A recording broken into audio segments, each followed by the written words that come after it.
periodistas, una semana de la llegada de Donald Trump a su segundo mandato con la aplicación de una serie de medidas polémicas. En migración, para empezar, declaró emergencia en la frontera con México, comenzó el despliegue de personal militar en esa zona y busca nombrar a los cárteles como organizaciones terroristas. Medidas que han sido muy populares entre sus bases, una señal de que no habrá moderación en el discurso, pero visto desde México, ¿cómo lo ha manejado el gobierno mexicano y qué repercusiones tiene y puede tener? Le doy la bienvenida a Luis Miguel González, director editorial del Economista.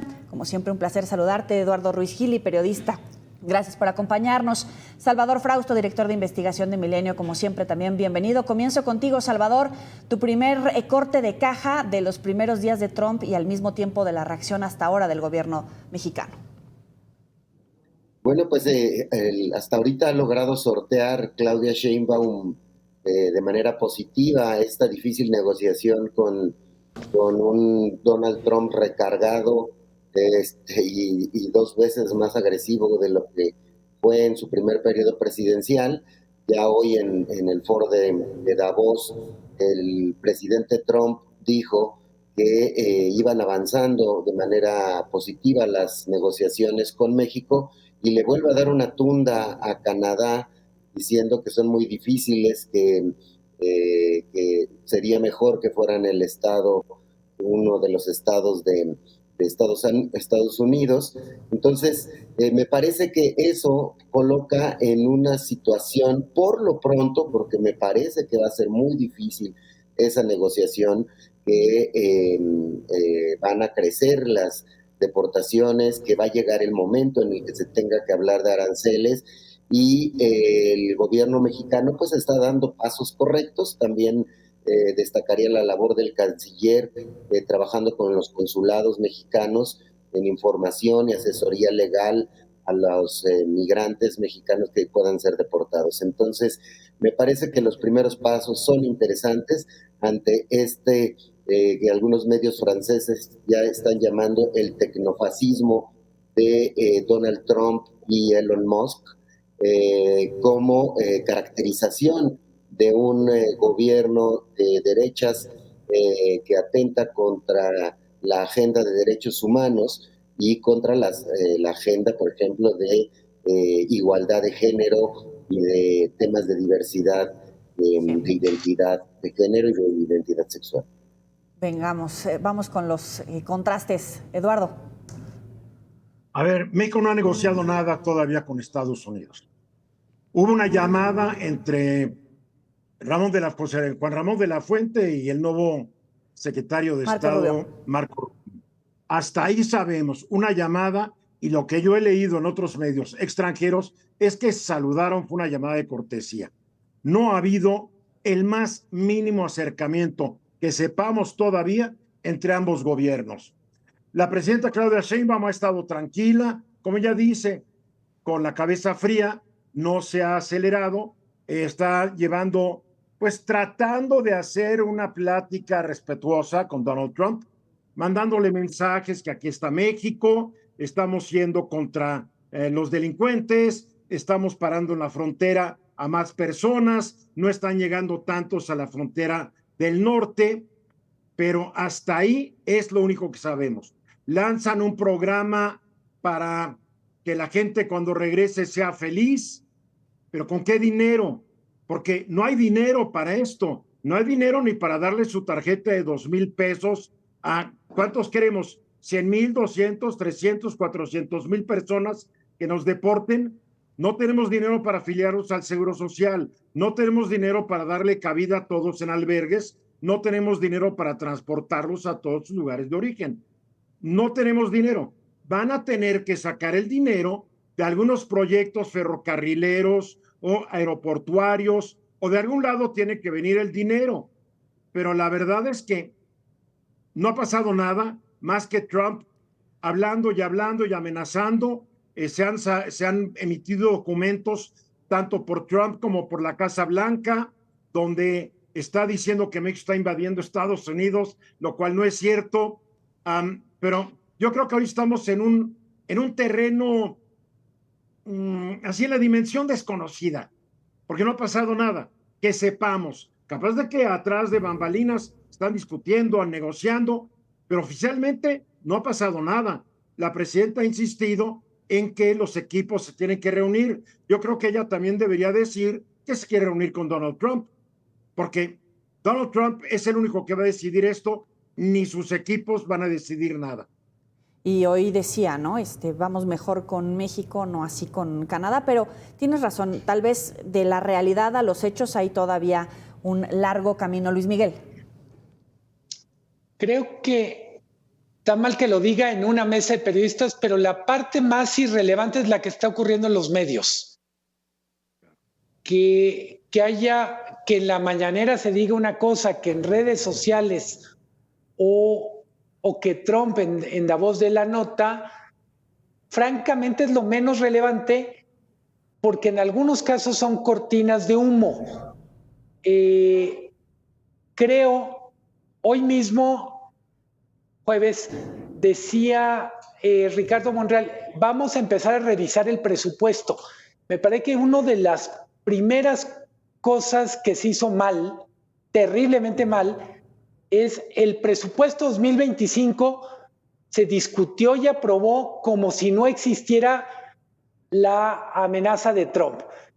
Lo comentábamos aquí, no hubo más presupuesto para el Instituto de Migración, no hubo más presupuesto para los consulados, tampoco hubo más presupuesto para economía. El presupuesto. Entonces, me parece, coincido con Salvador y con Eduardo, en una cosa, la manera en que la presidenta ha manejado el mensaje está a la altura de la investidura de la presidenta y a mí eso me gusta. O sea, yo no quiero una presidenta y que no se le olvide que es presidenta. A Trump con frecuencia se le olvida que es presidente y actúa como conductor de un programa de concursos como era El Aprendiz. En cualquier caso, el que la presidenta en un espacio de comunicación diga que las cosas van bien, no quiere decir nada, porque entre otras cosas no hay una especie de hoja de ruta visible sobre las acciones. Decía Salvador, bueno, es que ya se están reuniendo con los consulados, dependiendo del tamaño del esfuerzo de deportación que se haga, vamos a saber si lo que estén haciendo los consulados es proporcional. A mí me preocupa que tratemos esto desde los medios como un espectáculo y que digamos esto va a ocurrir un día, va a ocurrir durante 4 años y probablemente la parte más terrible en términos de persecución a grupos vulnerables no va a ocurrir con cámaras de televisión, no va a ocurrir de manera tan visible. Mi conclusión, y en ese sentido coincido con Eduardo, es lo que va a ocurrir en términos de negociaciones todavía no ha empezado. A mí me preocupa, y lo digo no por llevarla contra Salvador, pero cuando Trump dice van muy bien las cosas con México, ojo, lo está diciendo un tecnofascista, entonces puede decir van muy bien porque ya accedió a todo. O sea, es como el tercer país seguro. En boca de Trump, el que nos diga que todo va bien con México, me parece que puede ser todo lo contrario desde el punto de vista de la defensa de ciertos valores como la protección a los migrantes, como la protección de intereses mexicanos en temas económico-comerciales con un tratado de comercio. Entonces, a mí no me deja tranquilo que Trump diga, porque creo que con él con frecuencia las cosas son al revés, que le esté yendo mal con Canadá, probablemente tiene que ver con que Canadá dice, a mí no me va a estar ninguneando. Hay un texto buenísimo del ex primer ministro de Canadá, Jean Chrétien, que dice, ya tengo más de 90 años y me puedo dar el gusto de decir lo que se me da la gana ahorita, y es, vete a la mierda, Trump. Ahí le podemos poner un bip. Otro que está ansioso ya también por plantear sus opiniones. Adelante, Eduardo. A ver, nomás quiero aclarar, Trump no dijo que nos está yendo bien con México. Estaba hablando en Davos y una ocurrencia de él dijo, creo que está bien México, pero le estamos dando demasiado peso a algo que le pasó por la mente. Número 1. 2, mi querido Luis Miguel, el nuevo estilo de muchos gobernantes es el estilo de Trump. Y no nos engañemos. Todos estamos formados con la idea de que un presidente se tiene que ver digno, serio, presidenciable. Pero Trump ganó por 5 millones de votos haciendo todo lo contrario. Trump haciendo todo lo contrario regresó de donde nunca creíamos que iba a regresar, porque los nuevos gobernantes tienen que estar hechos y tienen que saber actuar como conductores de programas de concurso. Me duele decirlo, pero lo estamos viendo. ¿Se acuerdan de Berlusconi? Berlusconi hacía lo mismo y parece que Víctor Orbán también no canta mal en este sentido. Entonces, estamos viendo un cambio de formas, de métodos, de sistemas. Es un cambio y nos va a costar mucho trabajo entenderlo. Salvador. Sí, habría que ver los contextos en los tres países.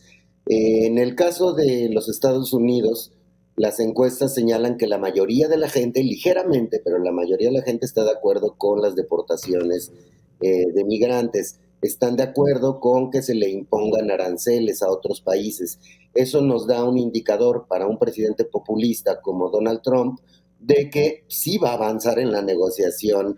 Está en la mesa de negociación esos temas que ya son muy explícitos, que los dijo en su toma de posesión, o el tema de designar a los cárteles como grupos terroristas internacionales, lo que justificaría intervenciones militares en nuestro terreno. Entonces, en ese sentido, me parece que sí va a avanzar, y la pregunta sería, ¿cuánto va a ceder Claudia Sheinbaum? ¿Cuánto va a ceder Canadá? ¿Y cuánto, poquito, va a ceder, si cede algo, los Estados Unidos? Con esa pregunta nos quedamos. ¿Cuánto puede ceder, sobre todo el gobierno de México, ante la amenaza de aranceles? Vamos a la pausa y volvemos. Planteamiento, Luis Miguel, que hacía Salvador. ¿Hasta dónde realmente puede ceder México, más allá de la presidenta Claudia Sheinbaum, en términos de la negociación del TEMEC y sobre todo con esta amenaza de aranceles? Creo que lo plantea muy bien Salvador. El contexto de cada país determina mucho lo que se puede y lo que se debe negociar. A mí me gustaría llevar un poco el tema más allá. No es lo que Trump quiera, sino lo que necesitamos. Entonces yo diría, en el caso de seguridad, a mí me encantaría encontrar un punto en donde la preocupación de la población mexicana por la inseguridad coincide con la preocupación de Estados Unidos, y en ese punto creo que el escenario ideal ya lo planteó Marco Rubio en su comparecencia previo a la entrada del gobierno, y es el primer escenario es colaborar con México para combatir los cárteles. Si México no quiere cooperar, entonces tomaremos medidas unilaterales.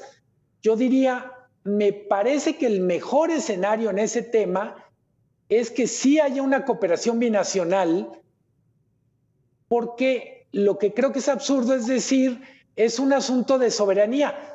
Me atrevo a ponerlo de esta manera. Si lo hubiéramos podido resolver solitos, me parece muy bien jugar la carta de la soberanía. Si lo que tenemos es un desbordamiento, pues más vale no negar que necesitamos ayuda y hacerlo bien. El contexto para mí es importante, y ahí sí es más el terreno de Salvador. Es un gobierno, el de Claudia Sheinbaum, que llega con un amplio apoyo popular. Tiene mayoría en las dos cámaras. La presidenta tiene un enorme nivel de aprobación. Eso puede valer en la negociación para algunos temas, pero sobre todo entender que está frente a un presidente que tiene las mismas características, tiene amplio apoyo popular, tiene poder en las cámaras, y además Estados Unidos es más poderoso. ¿Dónde creo que hay más coincidencias? Paradójicamente, en seguridad y en economía, donde creo que el enfrentamiento es total, porque lo que gane uno lo pierde el otro, es en migración. Economía y seguridad, veo un enorme campo de conciliación, y en migración creo que estamos condenados a romper los platos y que cada quien se quede con un pedacito. ¿Coincides, Eduardo? Mira, la presidenta Sheinbaum enfrenta un problema cuando el país enfrenta un problema sin Trump, que es inmenso, que es una economía que está perdiendo fuerza. De acuerdo a quien quieras ver, la economía de México va a crecer entre el 0.2 y el 1.3 este año. La que quieras es bastante aterrador porque es un no crecimiento. La presidenta hereda un bolón de proyectos que exigen una inversión que le deja muy poco campo de maniobra. La presidenta se niega a hacer una reforma fiscal que se necesita tarde o temprano, se necesitaba ya hace rato, porque el gobierno no tiene los ingresos que necesita para un país con tal población y con tantas carencias. Esto también lo sabe Trump, no nos hagamos. Trump sabe que el gobierno de México llega en una posición de debilidad frente a él. Es un monstruo Estados Unidos, no solamente militarmente, económicamente, educativamente, es un monstruo, nos guste o no, nos acompleje o no, nos enoje o no. Pero entonces, ¿qué hay que aceptar? Que como dice Luis Miguel, se puede llegar a acuerdos. Creo que Claudia ha lanzado mensajes. A ver, estamos dispuestos a combatir a la delincuencia organizada, pero que no agarre actitudes estúpidas como el aldeano que nos gobernó hasta hace poco, que rompió con la DEA, rompió con todas las agencias de seguridad de Estados Unidos, bajo un falso sueño de la soberanía nacional. Caray, todavía está el gobierno repelando porque se llevaron al Mayo Zambada. Por amor de Dios, ¿qué queríamos que siguiera en México? Entonces creo que la presidenta hasta el momento sí, serena, la cabeza fría, todo muy bien.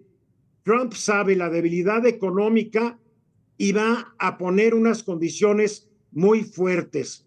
Ahí se va a ver qué tan inteligente es nuestra presidenta, que también está asesorada por su grupo para poder de una negociación difícil sacar lo que se pueda ganar. La migración México la puede controlar, en la lucha contra el narcotráfico lo puede controlar, exigiendo que Estados Unidos también haga de su parte, porque son problemas binacionales. Estados Unidos no va a aceptar que México, que ellos son responsables de la migración, nos van a echar el paquete, lo dijo Luis Miguel, vamos a pagar por los platos rotos. Pero hay que tener claro, aquí entramos como país en una gran situación de debilidad. No hay de otra y hay que reconocerlo y hay que aceptarlo, porque si no, ¿para dónde queremos ir? Ponernos contra Sansón a las patadas, pues nos va a pisotear, Salvador. Sí, yo creo que va a ser una negociación entre tres líderes fuertes. Las condiciones, en el caso de Trump, también pues ganó, tiene las cámaras, tiene el respaldo de estas propuestas que está haciendo, sobre todo la de deportaciones, aranceles y cárteles terroristas, digamos, son los tres ejes de una negociación peligrosa para México. Claudia Sheinbaum tiene casi entre el 70% más o menos de popularidad y el 80% de la gente considera, está viendo muy bien la actitud de Claudia Sheinbaum frente a Donald Trump. Eso le da también una fuerza y una legitimidad interesante.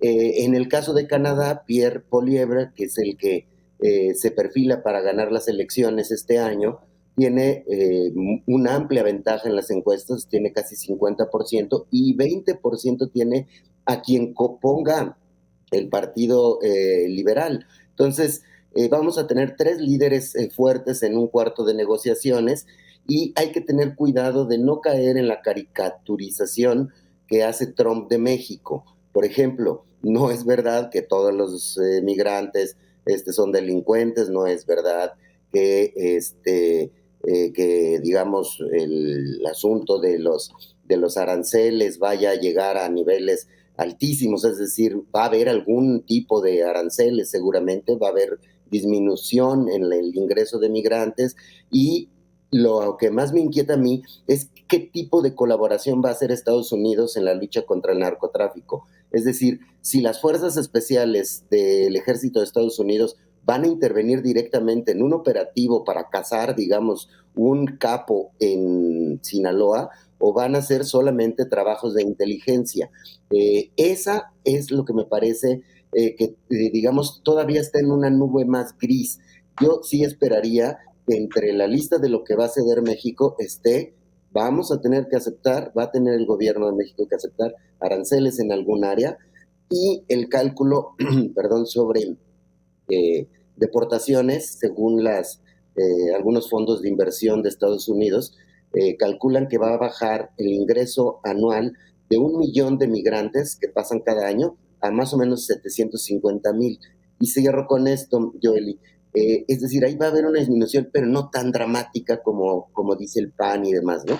Y el otro asunto es que dijo hoy Donald Trump, vamos a poner, vengan y pongan fábricas en Estados Unidos y les voy a dar todas las facilidades. ¿Y quién va a trabajar en esas fábricas? Pues los migrantes. Necesitan quien trabaje en esas áreas. No, eso no son puestos que tomen los estadounidenses.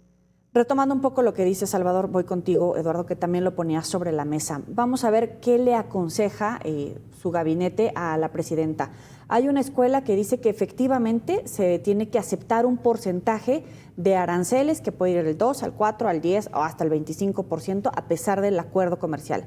Y hay otra escuela que dice que aceptar un arancel con el concepto del acuerdo comercial es inaceptable, que en todo caso sería el principio del fin. ¿Cuál es tu visión, Eduardo? A ver, aquí no es lo que México acepte. Si Estados Unidos lo impone, lo impuso. México no puede negociar. México puede negociar a que sea menos, a que sea más. Puede negociar a que sea cero. Pero Estados Unidos es una decisión, hablando de soberanía, una decisión libre y soberana del gobierno de Estados Unidos. Y hay que pensar las consecuencias. ¿Cuánto tiempo va a aguantar la economía mexicana y cómo va a crecer el desempleo con un arancel? Vamos a irnos muy conservador, del 5 al 10%.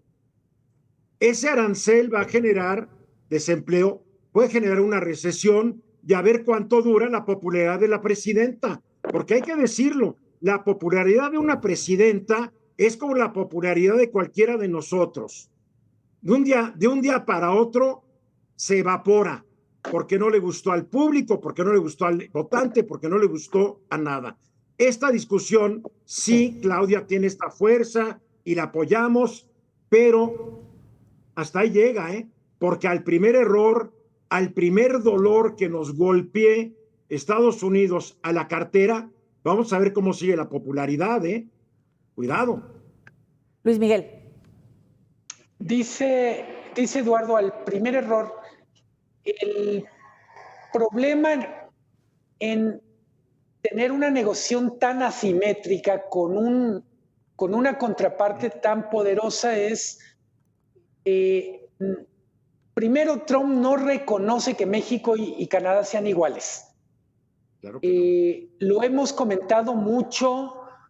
Creo que uno de los grandísimos errores del sexenio pasado fue no haber aprovechado la generosidad que tuvo el gobierno de Biden. Eso no va a volver a pasar.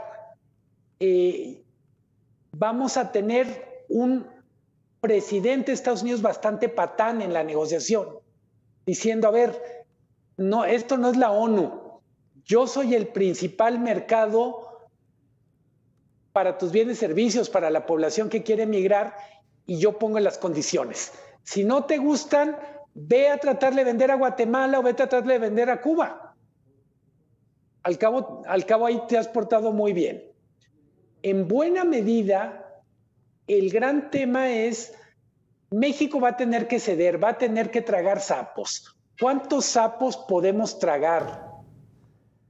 Del otro lado, me parece que está el gobierno, o mejor dicho, el grupo de Morena, está empezando a jugar la carta de la unidad, es decir, hay que unirnos todos. Creo que valdría la pena, en esa lógica, que primero se una el equipo de Morena. Los golpes entre Ebrard, de la Fuente y todos los que están son bastante obvios y más vale que se disciplinen. Se nos acabó el tiempo. Una disculpa, Salvador, te retomamos en el próximo programa. Luis Miguel González, Eduardo Ruiz Gili, Salvador Frausto, gracias a los tres por estar en la mesa de periodistas. Pásala bien. Gracias. Dios. Hasta pronto. Un abrazo.